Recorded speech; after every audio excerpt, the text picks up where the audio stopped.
Welcome to Buy the House, Build the Home. Welcome. We're back again. Another day, another episode. You know, we were telling somebody the other day, I think we had lunch with an appraiser. We did. Yes, yesterday. And he was asking us how we were. And we're both like, it's been a crazy couple of months. Like, Yeah, I was like, it's been a crazy week. And then Shelby goes, it's been a crazy couple of months. It's been a lot. I mean, I don't even know. Can you see my fingernails? They're all like, and I just don't even care. I'm like, it's fine. We're just going to keep going. Yeah. But today we wanted to kind of keep it super casual and just share a little bit more about us as people, where we came from, why we got into real estate, but just like who we are. So when you're sitting here listening to these podcasts, we're not just some random girls that sell some houses, you know? Yeah. But we have a life behind the scenes, so. Yeah, so we're going to start with Shelby. Story time with Shelby. Lucky is number what we're one. Going to call it. So start with tell us a little bit about you. Yeah. Well, in the beginning, In the beginning, I am an only child. My parents, I'm from Minnesota. My parents actually got divorced when I was 4. And then my mom and I moved down to Texas when I was 10, and we moved to Grapevine. So I've been, even now as we're filming, we're in Bedford here. So I've been in this area for a very long time. I had a little short stint out in California, which will be wrapped into my story here. But yeah, I've always been, I think as an only child, been very independent, been very quote unquote responsible, felt the need to be responsible just because of the situation I was brought up in. Both my parents weren't financially well off and really struggled with their finances. I must say that I've always been blessed to have like a great house over my head, things like that. My grandparents helped my mom buy a house down here in Texas. So always like stable in that way. But I saw the struggle, right, growing up. And so I really think that formed me into the person that I am today for good and for bad. Right. There's a lot of struggles that I still have around like finances and trust and all that kind of stuff. But it also made me a go-getter. Yeah. And somebody that's willing to put in the hard work. That's something that my mom especially really displayed was hard work. I remember growing up, there was times where she was working 3 jobs to make sure that we, got what we needed. Yeah. Another fun fact about me is 3 days before 6th grade started, I decided that I wanted to be homeschooled. 3 days. What? Yeah. 6th grade. I had made a friend, which looking back, this seems really kind of strange, but honestly, this is how my entire life has been. And this was your decision. This was my decision. Wow. Yeah. I've always had friends that are way older than me, though. From a young age. That also makes sense. Yeah, I'm an old soul. I will say this now that I'm in my 30s, a lot of my peers are kind of on the same life path and trajectory, same thought processes, things like that. And so I find a lot more of my friends being my age or maybe even a little bit younger and, kind of have that tie to youthfulness still. Yeah. But when I was really young, I mean, everybody was at least 10 to 15 years older than me. And now you're in adulthood, so you're, you're catching up to your But going back to that pivotal homeschooling moment, I had met a family, and I was really close with one of the girls in the family. She was 26 at the time. I must have been 11, 12. I don't remember what age you are going into. It would have been going into 7th grade. Okay. I'm sorry. I did 6th grade in middle school. So I think I was probably 12. 12, yeah. 13. And she had her own graphic design company.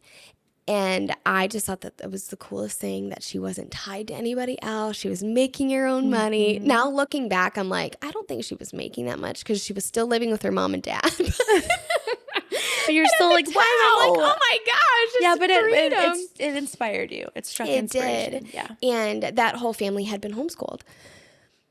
And so I remember distinctly going to my mom And I was like, Mom, I want to be homeschooled. Like, I can do this, and I'd have free time to go after all these other things. And my mom's just crazy enough to be like, okay. Wow. And so, I mean, my backpack was already up at school because I think we had orientation like the week before. Whoa. So I vividly remember going back in, getting my backpack, and starting that journey. She was working full time, so I homeschooled myself at home.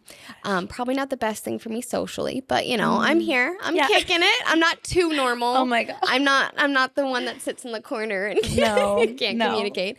But I do think that started my journey towards even landing in a spot like real estate. 100%. Did you homeschool then all the way through high school? I did. And I graduated 2 years early because I was bored. Wow.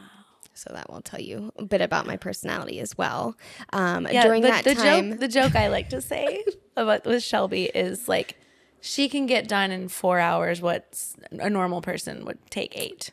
Yes. So I'm highly efficient. Yeah. Sometimes I think that might be a problem because I just like getting it done opposed to like enjoying the process of getting it done. Because you just go on to the next thing. Yes. Like achievement is the not a lot of presence. Highest. Yeah. Present moment. All of that. Probably should tap into therapy. That would make sense that at the age of 12, you're seeing an entrepreneur, you know, whatever, like she's still with her parents, but it was still this idea. She was doing work, but and probably attached to freedom, right? Like, oh, there's this freedom, and you're seeing growing up, not a lot of freedom. Mom tied to 3 jobs, so it sparked something in you that was like, ooh, and I wanted that financial independence too. I hated the instability of, and it was never, it was weird because we were never unstable to the point of like, oh, we can't afford food or something. Right. But it was more like, hey, we can't go on a vacation.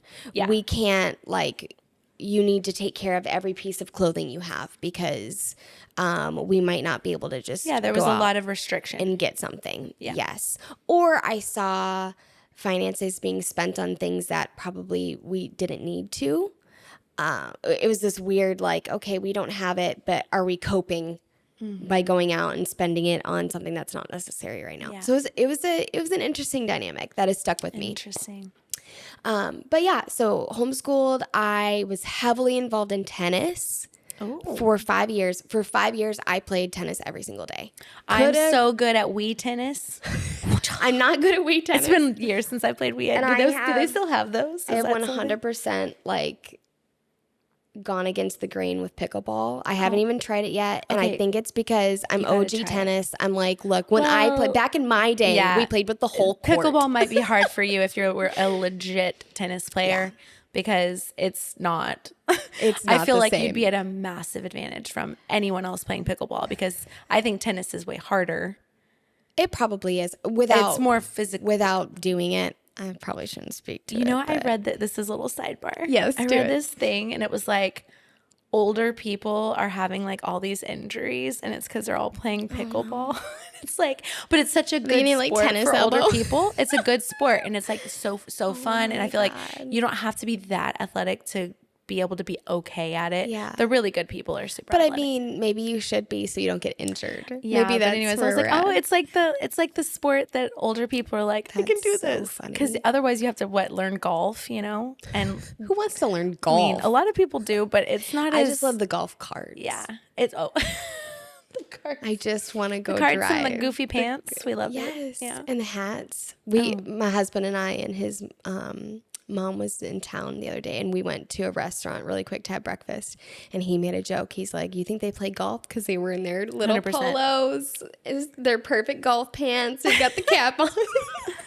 But anyway. So anyway, you were really good at tennis. I was really good at tennis. So I was getting some social aspect, right? Yeah. And were you part of like a city league or how were you playing if it wasn't in school? That's how I would say it went about. I was involved in like 2 or 3 classes a week and the coach really liked me and he knew like single parent, my mom was working really hard. So he said, if you'll come and help me teach some of the younger kids to play, like you can do all of this for free. Oh, that's awesome. So I was getting private lessons for free, classes for free, all that kind of stuff. You were already hacking systems then. I was hacking systems. Like your house hack systems. Yes. You were already Lots hacking of favor. I'm very thankful for all the favor I had. But I played with people that were, 5 and just learning. And then I played with people that were in their 60s or 70s Wow. retired, and we're just out there having a good time. Yeah. And then I was everybody's favorite, like, that played adversity around, because I was never actually competition, because I was just having fun. But it was fun to go back and forth. So after I got done with kind of that high school season of my life and graduated early, again, because of my upbringing, my first thought was, how do I get stable financially?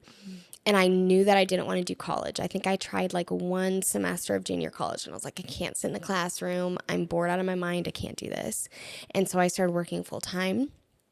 And from about 19 until, 33, I think, until about 33, I have worked full-time in various jobs, and I typically love them for about the first 6 months while I'm mastering it, and then I get bored. And I don't like being tied to somebody else's schedule or desire, especially when I am so efficient. I'm like, I'm wasting so much of my time. I don't have to be here 8 hours. Yeah, I don't have to be here. Yeah. But it was all for the sake of stability. So I've gone through a lot of process with myself. I'm still in it. I still struggle with it hardcore, but I think that's why I finally made the decision to fully jump into real estate, because I knew you can master it, and that's my goal, but you're always learning, you're always growing. Every deal is different. There's always kind of a new thing to explore within real estate. And then you do set your own schedule. You get to be a go-getter. You can take real estate as far and as wide as you want. 100%. Or in like this season too, I've got a little one, so I'm gonna probably put parameters around my schedule and how much time I'm devoting to it. I'm gonna give it all I got, but I'm gonna make sure that I can be there for her as well, and for my husband and things like that. So, and that is one of the most beautiful things about real estate, is you really can make it what you want it to be, and it's very flexible, and it gives you opportunities that if you're tied to a job, and it's not just the flexibility of like your schedule, but I would say your energy. Because if you're working an 8-hour job and it's sucking the life out of you, and you get everything done in 4 hours, and then you're bored, by the time you get done, your energy's gone. So you're not as present. You can't sit with your kid and be what you could be. Agreed. If you were in a different mind or headspace. Agreed. Right? And I think the other pull there's several pulls that brought me to real estate, but I think it's bringing back to that financial stability as well. I do think that if you can learn how to do real estate, and I don't even mean on the agent side, I mean as an investor, or maybe just a family that is able to look at a house as an investment, there is a lot of opportunity to build that stability for yourself over the course of time. It doesn't happen overnight. Real estate's not an overnight game, typically. No. But I saw the struggle of not having financial stability. I want to be able to help usher that in for other people as well. And whether that's a small, like, just make sure you get in a really, really good home for yourself with a mortgage that you can afford, and you're not house poor, because there's tons of people that are house poor. Or if it's somebody that's like a young go-getter and I want to start investing before I even get married or get tied down in ways, like, let's go after that. There's just so many avenues and fields that I'm like, yes, this can help so many people at any stage of their life. I think about even right now, like, I've been helping my mom get her home ready for sale, hence some of the nails, scrubbing, doing all the things. But we put a lot of effort into that because that's going to be a part of her retirement. But I see the benefit of her having owned this home over the last 20 years and the appreciation that it has had. I mean, she's going to walk away with a large enough chunk to be able to go downsize, buy a house that's smaller and appropriate for her now, because she's 75 now. She doesn't need as much space. The stairs, or to maintain all of that space. Or the stairs, 100%. Because we got to think, like, not getting younger. She's healthy. She's in good shape, so thank God. But, like, let's get the direction we need to go here. But I love that she can buy a different house, that's smaller, and she'll probably have a little good chunk of change to left over to continue to invest and do other things and make it continue to grow. And I just think, well, what if she had not done that how many years ago? Or really my grandparents, because they're the ones that stepped in and gifted the house to her, which was amazing. That's why I always say real estate is one of the best ways to build generational wealth. Yeah. And it just is. Completely. I mean, we heard 100%. The appraiser 100%. yesterday, right? It was like his parents passed this house along to him, and it's on like 3 or 4 acres and in the gardens. Middle of the city. Yeah, in the middle of Allen, Texas. Yes. But it's like, that's amazing. And if his parents hadn't have done that, you know, it does set you up for a lot more success than people realize. Yeah. 100%. And so I think like that's a very condensed version of my life, right? But I think that might give you a little bit of a picture of just had to grow up really fast, really quickly because of life circumstances, blessed along the way, but it just really did shape me into a person that wanted to kind of live by my own rules. And I haven't done a great job navigating that, honestly. Like there's been a lot of internal struggle with it, but I'm getting closer and closer to the end goal. Yeah. And I think the struggle with people that highly value safety and security and stability. Yeah. There's always a struggle between freedom and stability. Yeah. And I wrote a paper in high school, actually, and we had to pick a quote, and it was some quote from Helen Keller. And this paper ended up going to state with it. It was like this ready writing thing. I don't know. My high school was a lot. We'll get into that later. But no, it was this quote from Helen Keller, and it was all about freedom versus security. Yeah. And there's a lot of tension there because, like, for a kid, for example, like, they could go outside and they could scrape their knee, they could get kidnapped, they could fall, like, you know, there's so many things from the outside world, but you don't just keep a kid inside all day and don't let them go outside and play. Right. So, or at least you shouldn't. No. We advise you we advise you let your children them explore. Yeah, there has to be that autonomy and that freedom and that development, but there's also fear attached to the letting go of what could be, what could. And I think anyone that wants financial freedom, you also want stability. Those two are a little bit, they're at war with each other. And there's a little bit of like tension between, oh, well, really, I know if I have this financial stability, that's going to produce freedom. But also how do I get there? Yeah. Right. And then in the middle of that, you want to feel safe. So you stay at a corporate job. You keep doing, you know what I mean? Yeah. And not that there's anything wrong with corporate jobs, but no, I think it's just for a personality like mine or like yours, where we want that autonomy, that freedom of our time to choose. That doesn't mean that, I mean, with clients and showing houses and listing, we are at the beck and call of people at times. Right. But at the end of the day, there's not someone above us saying, hey, you need to clock in at this time or that time. We get to choose what that boundary is. And you're right. Like there's a lot of risk in that. But and when you're doing comes something, reward. Right. So. When you're doing something that's commission based, right? It's like, you don't have a set. I remember when I told my dad I was going into real estate, he was like, that's crazy. You need a W-2, set. And I get it because there's, what's coming in every month. And there's this sense of safety and security that comes with that. But you're also capped and you're also bottlenecked and you're also, there's, you're in the system for someone else. Right. Yeah. So there's a lot of tension associated with that. But once you get into the flow, I think it's very rewarding, but it always comes with that struggle of like, oh my gosh, like, I don't know what's coming, Yeah. So. Agreed. Well, and I've seen, just because I haven't been in the industry as long as you have, but I've seen the ebbs and flow of your business, which your business to me is thriving and consistent, but I had just being your friend, being close. I've seen those moments, probably only a few weeks where you haven't had like something massive or active going, but you're like, oh my gosh, and then it comes together. Yeah. But that's the life of an entrepreneur. I don't care if it's real estate or not. Right. Like that's just reality. And that's where you have to be careful because it can start to feel like, oh, I don't have 5 going at once. What's wrong? Something's wrong. And it's like, okay, and there are ebbs and flows and waves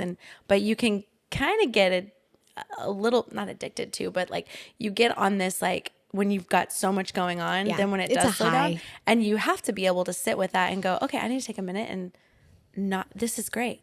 I need to bask in this moment because it's not always going to be a little bit slower right now. Right. But there's that inner side that's like, is everything going to fall apart? What, what's going to go, and that just that struggle there. So yeah, 100%. Yeah. Well, so you mentioned LA for a quick second. You said you were going to circle back. So I wanted to touch on that. LA was an adventure. A friend, so this was, I'm trying to put it in timeline perspective. I was mid-20s. Okay. So basically what had happened after high school, I went into working full-time, like I said, seeking that stability. I think at 19, I was making like $45K, but I hated what I was doing. I was depressed. Yeah. And I had a good friend of mine that was probably 10 years older, and she's like, you're 19 depressed. Like, move on. Like, quit your job. Figure it out. And so I did. And what I actually did in that time is I traveled up north for a bit to live with my dad because I hadn't been like consistently around my dad since I was 10. I, of course, had little trips here and there. He was in my life, but I hadn't lived with him since I was around 10. And so I went up there, I think I was only up there for about 6 months, came back home and found another stable job. So, that lasted so long.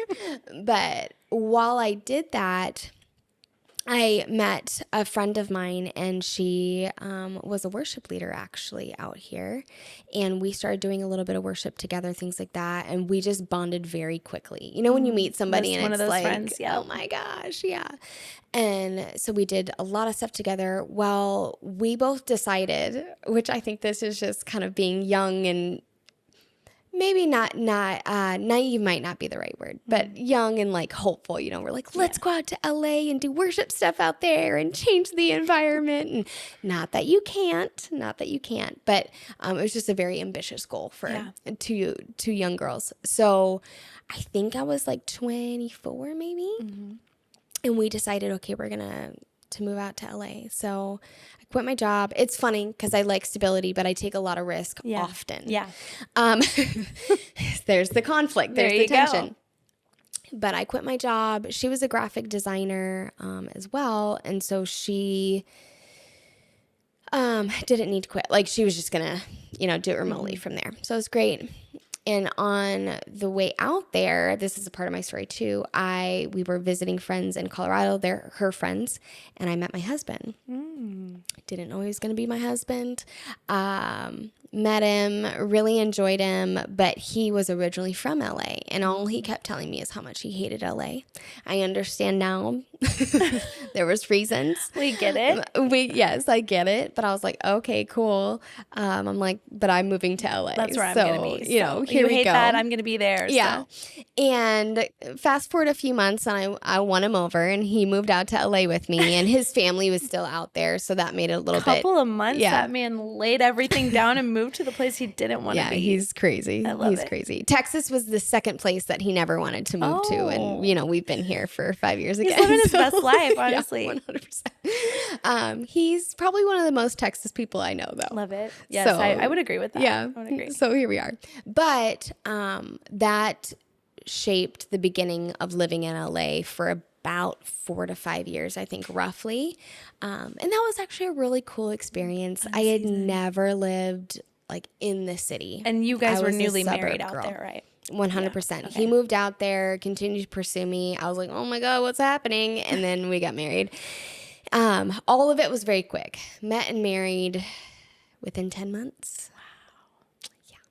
So there we go. Met and married. And married. Yeah, hi. Met literally and engaged. How long?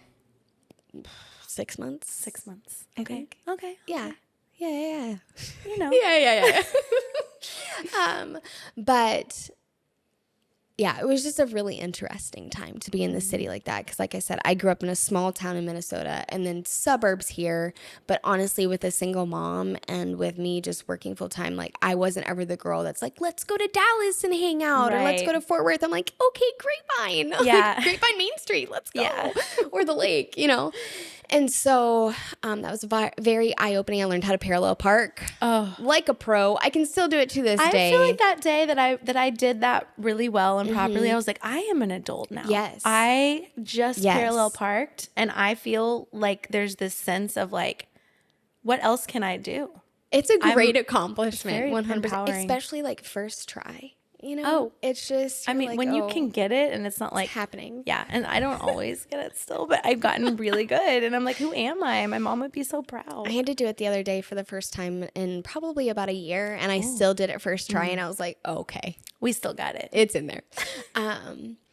And what really motivated the change to come back to Texas after LA, because we ended up falling in love with it again.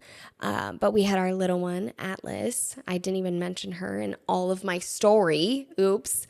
She's 6. She's adorable. Depending on the day, she's 16. That's what I like to say. She's so cute. It's just so much attitude. Yeah. There's so much attitude. We know where she gets it. It's both of us. I know. Like, that's the problem. I can't even put blame on him. It's both of you. I look at myself and I'm like, okay. But we had her, and I never really wanted to be a stay-at-home mom completely. That was just not something that was appealing to me.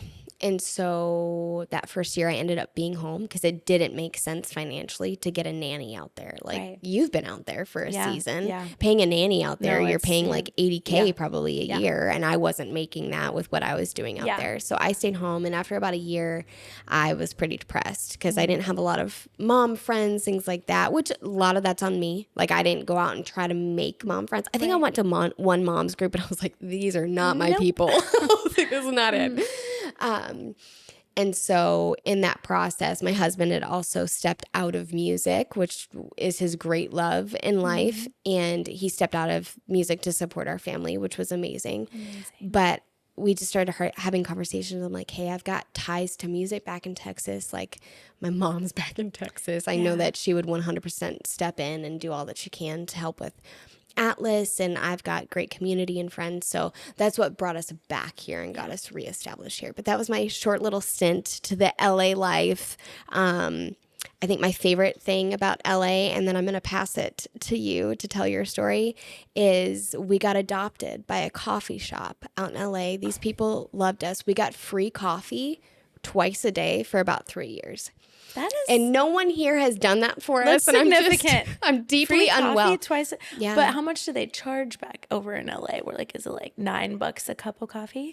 Oh, no. I mean, I think the coffees we were getting were like $6 maybe. Okay. The manager. That's significant. Yeah, he was like, I calculated one time how much you spend here a month. And he was doing this out of like having fun. Yeah. He wasn't like, hey, sticking it to you. Yeah. No, not at all. Because we were all buddies. But he's like, yeah, we probably save you about $600-700 a month. I was like, oh my God. And he's like, no, it's all good. It's all good. We want you here. But that's so sweet. But, you know, if any coffee shop here in the DFW Metroplex wants to adopt us, that would be great. That is, you need that. 100%. That's the hole that's missing. It's a hole. Like, no. But yeah. That's so sweet. But that's kind of my story. That's who I am. And I love it. That's who my family is. And I am wrapping it all back. I am here just to serve people and to help people with what they are looking for in life. Yeah. But my biggest, I think, little niches would be financial stability, whatever that looks like to you, because that's different for everyone. And then financial growth and wealth long term, and enjoying your life and being present. Yeah. And I think it's just all been birthed out of a struggle of my own. Yeah. So I think so many beautiful things get birthed out of struggle. And I'm personally excited to watch you as you continue to venture on this journey, and just the taking of the risks that I've seen, and the way that I can see you trust the process, even in the midst of the gripping angst. My knuckles are white. No, it's so exciting, and someone that's not in your shoes, but I'm very close with you, and someone that can kind of see. I'm very excited.